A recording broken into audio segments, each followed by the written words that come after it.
Welcome to नमन्स English. तो दोस्तों आज हम सीखेंगे फॉर्मेशन ऑफ सेंटेंस। इस सेंटेंस को आप पढ़ लें, आई राइट अ लेटर। इसमें कि आई क्या है, सब्जेक्ट है, राइट क्या है, वर्ब है, और आ लेटर क्या है, ऑब्जेक्ट है। आइए हम समझते हैं सब्जेक्ट, वर्ब और ऑब्जेक्ट होता क्या है। यानी कि सेंटेंस में आई इसमें सब्जेक्ट है, यानी काम करने वाला, यानी कि लिखने वाला, राइट करने वाला। आई सब्जेक्ट है, सब्जेक्ट की मायने होती है काम करने वाला। सेंटेंस में, जुमले में जो भी काम होता है उस काम करने वाले को हम बोलते हैं सब्जेक्ट, यानी कि फाइल। सब्जेक्ट की मायने क्या है, फाइल। फाइल की मायने क्या है, काम करने वाला। और उसके बाद आ जाता है राइट। राइट की मायने होती है वर्ब। राइट क्या होता है, वर्ब। वर्ब की मायने होती है काम, काम या हालत। काम कौन सा हो रहा है, राइट का, यानी कि लिखने वाला। इसमें सब्जेक्ट क्या काम करता है, लिखने वाला काम करता है। आई राइट यानी कि मैं लिखता हूँ। मैं क्या लिखता हूँ, आई राइट आ लेटर। मैं खत लिखता हूँ, मैं खत लिखता हूँ। I write a letter. A letter क्या होता है, ऑब्जेक्ट, यानी कि मैं लिखता क्या हूँ, मैं खत लिखता हूँ। I eat meal, I play game, I give you gift, I read a story, I listen a story, I drive a car. इस तरह से सब्जेक्ट के काम का असर जिस चीज़ पे पड़ता हो उसे हम कहेंगे ऑब्जेक्ट। यानी कि सब्जेक्ट के काम का जिस चीज़ पे असर पड़ रहा हो वो जुमले में बन जाता है ऑब्जेक्ट। होपफुली आपको चीज़ें समझ में आ चुकी होंगी। आई इसमें सब्जेक्ट है, काम करने वाला। राइट इसमें काम है, लेटर इसमें ऑब्जेक्ट है। मैं काम करता हूँ, कौन सा, I write a letter. Subject, verb और ऑब्जेक्ट। आगे बढ़ते हैं फॉर्मेशन ऑफ सेंटेंस में। सब्जेक्ट और इसमें डायरेक्ट और इनडायरेक्ट ऑब्जेक्ट कौन से हैं। I write a letter to Naman, ये सेंटेंस है, I write a letter to Naman. इसमें हम डिवीजन करते हैं। आई इसमें सब्जेक्ट है, पहले से पढ़ा है हमने, पहले हम पढ़ चुके हैं कि आई सब्जेक्ट है, यानी कि आई इसमें कौन सा काम करता है, लिखने का। तो आई क्या इसमें सब्जेक्ट है, काम करने वाला, लिखने वाला। आई राइट अ लेटर। राइट इसमें क्या है, पहले भी हम पढ़ चुके हैं कि राइट इसमें वर्ब है, यानी कि काम है। कौन सा काम, लिखने का काम है। आई राइट अ लेटर यानी कि मैं लिखता हूँ, क्या लिखता हूँ, खत लिखता हूँ। आई राइट अ लेटर, मैं क्या लिखता हूँ, मैं खत लिखता हूँ। तो खत क्या बन जाता है, डायरेक्ट ऑब्जेक्ट, यानी कि मेरे लिखने का डायरेक्ट असर किस चीज़ पे पड़ रहा है, वो चीज़ है डायरेक्ट ऑब्जेक्ट। कौन सी चीज़ है, लेटर।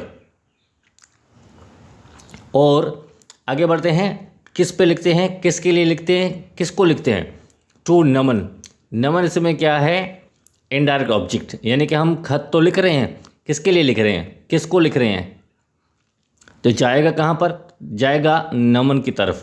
तो नमन हो जाता है इनडायरेक्ट ऑब्जेक्ट, यानी कि सब्जेक्ट के काम करने का इनडायरेक्ट असर किस पे पड़ रहा है, नमन पे। यह होता है इनडायरेक्ट ऑब्जेक्ट। आगे बढ़ते हैं फॉर्मेशन ऑफ सेंटेंस में। तीसरा स्टेप कौन सा आता है, आई राइट आ लेटर। इस सेंटेंस को हमने पढ़ लिया, आई राइट आ लेटर। इसमें सब्जेक्ट कौन सा है और प्रेडिकेट कौन सा है। आगे बढ़ते हैं, इनको हम सर्किल लगा लेते हैं। आई इसमें क्या है, सब्जेक्ट है, आई इसमें सब्जेक्ट है, और राइट आ लेटर ये क्या है, प्रेडिकेट है।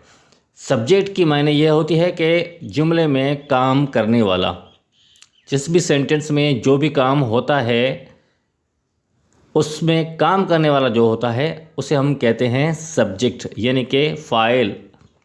सिंपल लैंग्वेज में हम कहेंगे उसे, जुमले में जो भी काम होता है उसमें काम करने वाला जो बंदा होता है उसे हम बोलते हैं सब्जेक्ट, फाइल यानी काम करने वाला।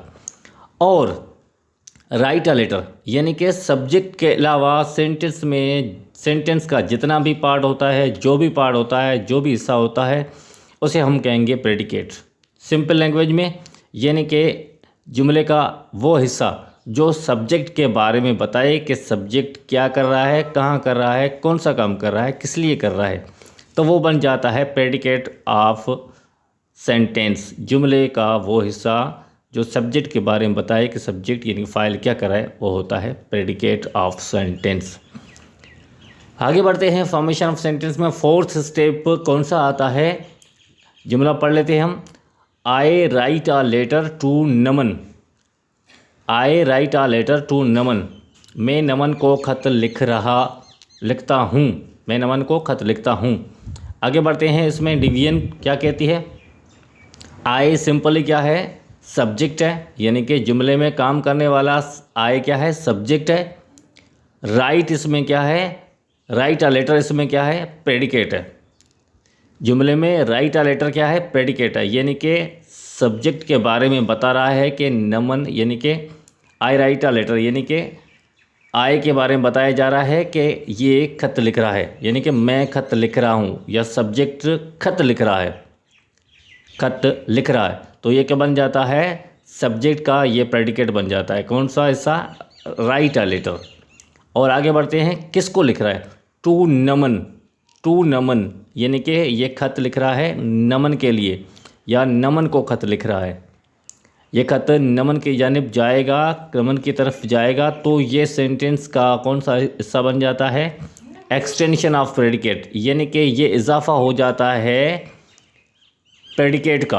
प्रेडिकेट में ये इजाफा बन जाता है, इसलिए ये बन जाता है एक्सटेंशन ऑफ प्रेडिकेट, यानी कि प्रेडिकेट के बारे में इजाफी बताया जाए तो ये बन जाता है extension of predicate.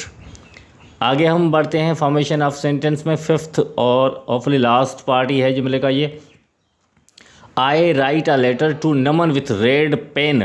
I write a letter to Naman with a red pen, ये एक्सटेंशन हमने लगा दिए, एक्स्ट्रा एक्सटेंशन। इसको हम रिवीजन करते हैं यहाँ पर।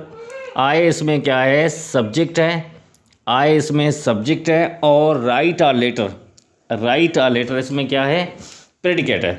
राइट अ लेटर इसमें प्रेडिकेट इसलिए है कि ये जुमले में बताता है कि सब्जेक्ट कौन सा काम करता है। सब्जेक्ट क्या है इसमें, आई है, और प्रेडिकेट क्या है इसमें, राइट अ लेटर, ये बन जाता है प्रेडिकेट। और टू नमन पहले से हम पढ़ चुके हैं, टू नमन क्या है, एक्सटेंशन ऑफ प्रेडिकेट है। ये एक्सटेंशन ऑफ प्रेडिकेट इसलिए है कि ये खत इस जुमले में लिखा जा रहा है, किसको लिखा जा रहा है, ये उसके बारे में इजाफी बताया जा रहा है कि ये खत नमन को लिखा जा रहा है, तो ये बन जाता है एक्सटेंशन ऑफ प्रेडिकेट, यानी कि प्रेडिकेट के बारे में इजाफी मालूमात, एक्स्ट्रा मालूमात हमें दी जा रही है, तो ये क्या बन जाता है, एक्सटेंशन ऑफ प्रेडिकेट। और लास्ट में इसका हिस्सा कौन सा बचता है, विथ रेड पेन, यानी कि लाल कलर की जो पेन है उससे ये खत लिखा जा रहा है। I write a letter to Naman with red pen, with red pen, लाल कलर की पेन से ये खत लिखा जा रहा है, तो ये इस जुमले में सब्जेक्ट के काम के बारे में इजाफी से भी इजाफी, यानी कि बची हुई डेटा भी बता रहा है, रही सही डेटा भी बता रहा है, बची हुई डेटा भी बता रहा है, तो ये क्या बन जाता है, सुपर एक्सटेंशन ऑफ प्रेडिकेट, यानी कि सब्जेक्ट के काम करने के बारे में जो मालूमात रही सही है या आपको रिक्वायर्ड है, वो सारी की सारी डेटा बता रहा है, वो क्या बन जाता है, सुपर एक्सटेंशन ऑफ प्रेडिकेट। आइए फिर से हम समझ लेते हैं इस सेंटेंस को। फॉर्मेशन ऑफ सेंटेंस का ये मेन पार्ट है। आई इसमें सब्जेक्ट है, यानी कि काम करने वाला है। Write a letter, write a letter, I write a letter, जुमला यहाँ पर ही बंद हो जाता है, ख़त्म हो जाता है, मुकम्मल हो जाता है। आई राइट अ लेटर, यानी कि आई सब्जेक्ट है, राइट अ लेटर इसमें क्या है, प्रेडिकेट है, मैं खत लिखता हूँ। आई सब्जेक्ट, खत लिखता हूँ, प्रेडिकेट है। प्रेडिकेट इसलिए कहा जाता है कि ये सब्जेक्ट के बारे में बता रहा है कि सब्जेक्ट काम कौन सा कर रहा है, जुमला यहाँ पर ख़त्म हो जाता है। हाँ, इसके बारे में हम आगे भी लिखते हैं, तो कौन सा सेंटेंस का पार्ट रह जाता है, टू नमन, मैं खत लिख रहा हूँ नमन को, तो टू नमन क्या है, सब्जेक्ट के काम के बारे में मज़ीद बता रहा है, इजाफी बता रहा है, तो यह क्या बन जाता है, extension of predicate. With red pen, ये उसके बारे में और मज़ीद चीज़ें बता रहा है, और ये काम को क्लियर करते जा रहा है, तो ये क्या बन जाता है, सुपर एक्सटेंशन ऑफ प्रेडिकेट।